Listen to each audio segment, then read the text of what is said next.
అందరికీ నమస్కారం. నేను మీ గంటి ఉష. నా మిత్రులకి, శ్రేయోభిలాషులకి, సబ్స్క్రైబర్స్‌కి అందరికీ కృతజ్ఞతలు, శుభాభినందనలు.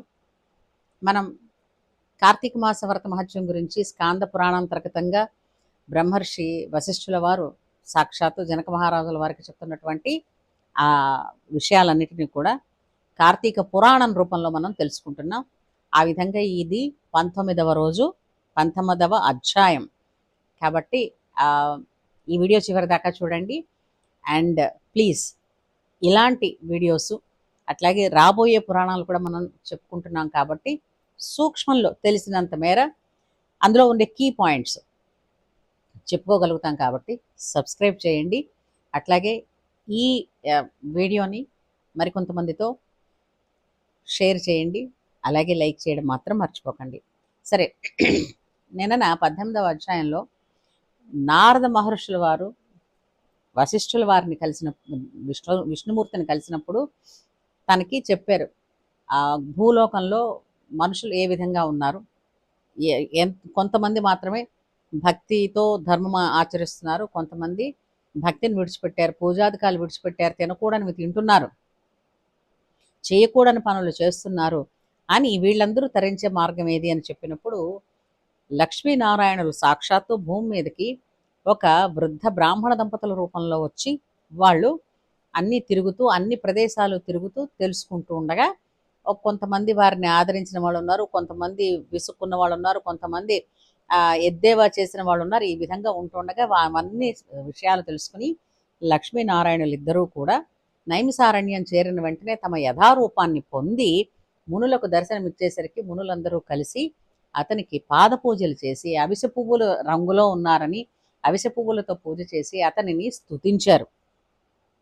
ఏ విధంగా స్తుతించారు అని అంటే, కరుణకి సముద్రం, కరుణ అనే సముద్రానికి నువ్వు అదే రూపం అయ్యా, సాక్షాత్తు మహాలక్ష్మితో కలిసి మమ్మల్ని కరుణించడానికే ఇక్కడికి వచ్చావు. అంతేకాకుండా త్రిగుణాలు ఏవైతే ఉన్నాయో, సత్వ రజస్తమో గుణాలు ఏవైతే ఉన్నాయో వీటన్నింటి వలననే సృష్టి అన్నది కొనసాగింపబడుతోంది. అంటే సృష్టి జరగడం, అట్లాగే సృష్టి స్థితి జరగడం, స్థితి నుంచి లయం అవుతూ ఉండడం, తిరిగి లయమైన తర్వాత మళ్ళీ సృష్టికి వస్తూ ఉండడం, అంటే ఇవన్నీ కూడా త్రిగుణాలు కలిస్తేనే జరుగుతాయి. అంచేత బ్రహ్మ విష్ణు మహేశ్వరులని 3 రూపాలుగా మనము పూజిస్తున్నాము, కానీ 3 రూపాలు కాదు, ఉన్నది ఒకటే పరబ్రహ్మము. 3 రూపాలు 3 గుణాలుగా, 3 గుణాలు 3 రూపాలుగా సాకారమై కనపడుతున్నాయి అని చెప్తూ అతనిని స్తుతి చేశారు. తర్వాత అతను ఎవరెవరిని కాపాడారని చెప్పారు?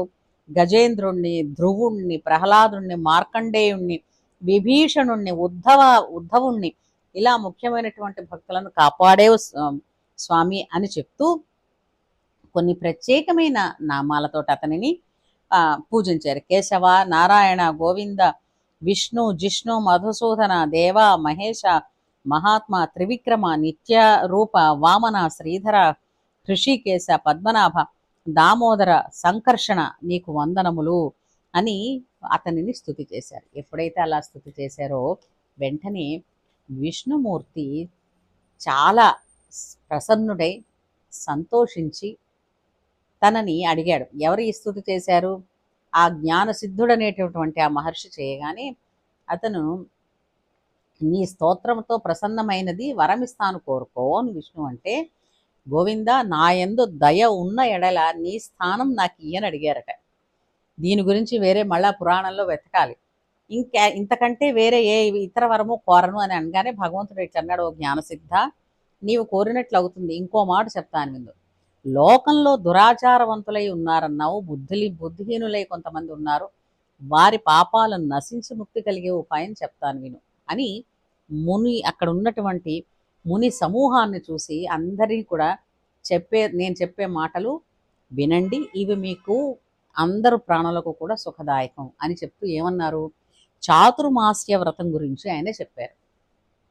నేను అంటే ఇక్కడ విష్ణుమూర్తి ఆషాఢ శుద్ధ దశమి నాడు లక్ష్మితో కూడా సముద్రమందు నిద్రించదను, తిరిగి కార్తీక శుక్ల ద్వాదశి నాడు మేల్కొనేదను, కాబట్టి నాకు నిద్రాసుఖం ఇచ్చడి ఈ మాస చతుష్టయమందు శక్తి వంచన చేయక వ్రతాదులను ఆచరించు వారికి పాపములు నశించును, నా సన్నిధియు కలుగును. నాకు నిద్రా సుఖప్రదమైన ఈ మాస చతుష్టయమందు వ్రతమాచరించిన వాడు నరకమందును అని, ఓ మునీశ్వరులారా, నా ఆజ్ఞ మీద భక్తిమంతులైన మీరు ఇష్టార్థదాయకమైన ఈ వ్రతం తప్పకుండా చేయండి అంటూ, ఇంకా వేరే మాటలు ఎందుకు, చాతుర్మాస్య వ్రతాన్ని మించినటువంటి వ్రతం లేదు. దాని వలన ఎన్ని పురుషార్థాలు కలుగుతాయో కానీ వాటన్నింటినీ మించి హరి సాన్నిధ్యం కలుగుతుంది. అయితే ఇవన్నీ మనకు అనిపిస్తుంది, అను విష్ణుమూర్తికి నిద్ర అవసరమా అని. అదే ఆయన కూడా చెప్తున్నాడు, నాకు నిద్ర కానీ, నిద్ర మాంద్యం కానీ, జాఢ్యం కానీ, దుఃఖం కానీ, జన్మ జరాదులు కానీ, లాభాలాభములు కానీ లేవు. అనగా ఈ నిద్రాదులకు భయపడి నేను సముద్రం ముందు శయనించటం లేదు. నా భక్తి గల వారెవ్వరో లేని వారెవ్వరో పరీక్షించి చూతమని ఈ నిద్ర అనే వంక పెట్టుకుని శయనిస్తాను.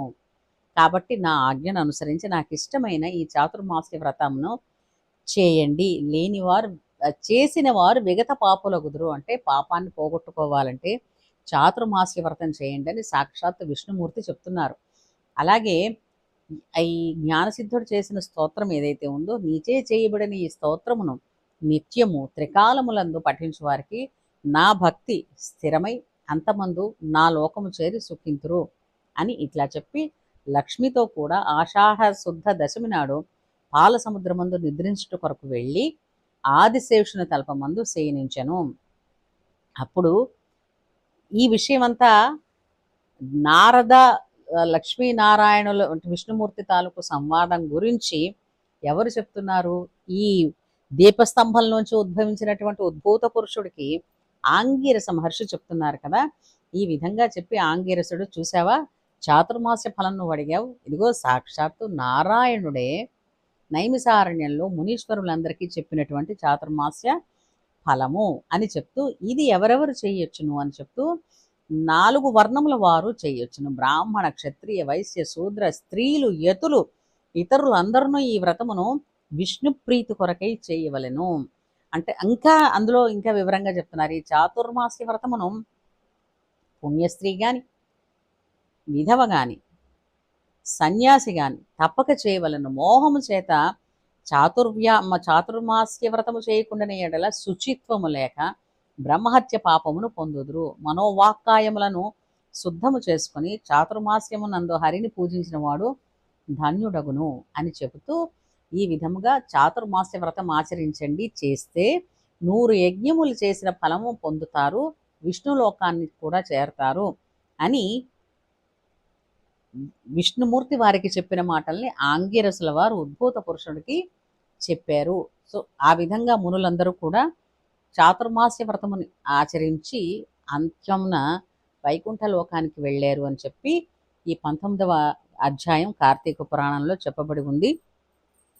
కాబట్టి చాతుర్మాస ఫలంలో అంటే చాతుర్మాస్య వ్రతం అంటే ఏంటంటే, ఈ వచ్చే ఏకాసులు కానీ, పౌర్ణములు కానీ విష్ణు ప్రీతి కొరకు చేయవలసినటువంటి, అంటే ఉపవాసములు కావచ్చు, సత్యనారాయణ వ్రతములు కావచ్చు, ఈ చేయవలసినటువంటి అన్నిటిని కూడా 4 మాసములను ఒక కట్టగా దానిని దీక్షగా చేయడం అన్నది, అందుకే చాలామంది యతీశ్వరులు ఈ చాతుర్మాస వ్రతములు చేస్తున్నారన్న సంగతి మనం ఎన్నో గురు చరిత్రలో విన్నాము.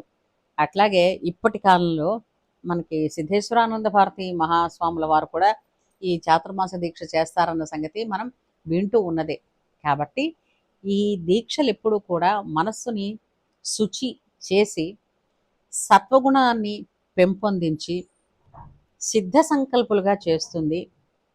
అలాగే శుద్ధమైన ఆలోచనలు ఎప్పుడైతే ఉంటాయో అవన్నీ సిద్ధిస్తాయి. అలాగే ఇవి ఆచరించే వాళ్ళు తమని తాము ఉద్ధరించుకోవడమే కాకుండా తమ తోటి వారిని కూడా ఉద్ధరింపజేయగలుగుతారు అన్నది తెలియపరచడమే పురాణాల తాలూకు లక్ష్యం. కాబట్టి మనం కూడా వారు చెప్పినట్టుగా ఇంతవరకు చాలామంది చేసిన వాళ్ళు ఉన్నారు. కాబట్టి ఈ పురాణం వలన విని మనం మన పాపాలని పోగొట్టుకుని మనందరం కూడా భక్తి మార్గంలో, ఆధ్యాత్మిక తత్వంలో మనకిగా మనము, ఇతరులకి మనము ధర్మాన్ని పట్టుకుని ధర్మ మార్గంలో నడుద్దామని, అలాగే అందులో హాయిగా ఆనందంగా లోకలందరూ కూడా సుఖంగా